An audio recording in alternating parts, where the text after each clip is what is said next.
Yanzu na gane sai da ke duniya za na more rayuwa.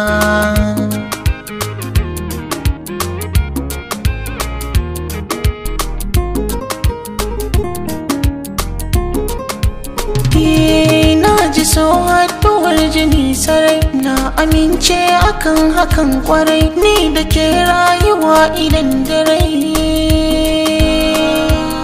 Na yi burin zama da ke da'iman abadin a rayuwa.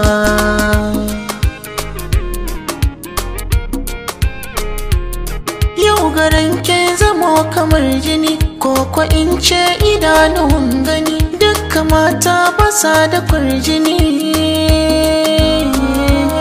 Da garin nan na bincike, gona ke ɗaikin samu karbuwa.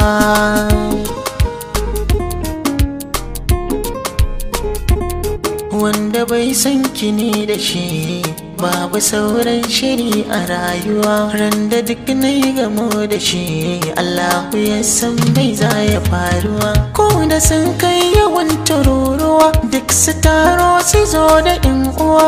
A fagen san ki ba na kaduwa, na sadaukar dare ake, ko da ni za da rasa rayuwa.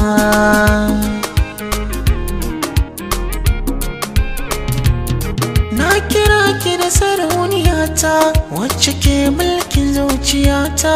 A yanzu babu wanda ya kai ni gata, tunda ke ce masoyiyata. Kin iya kwalliya da tsafta, kina da saukin fahimta. Duk hankalina gunki nan ya karkata, da an kira sunanki ba na firgita. Sai ran da na aure ki, hankalina zai kwantawa.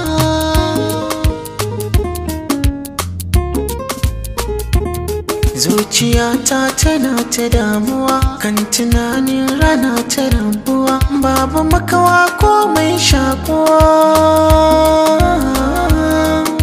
ba ni fata da ni da ke wanga rana ta zo rayuwa.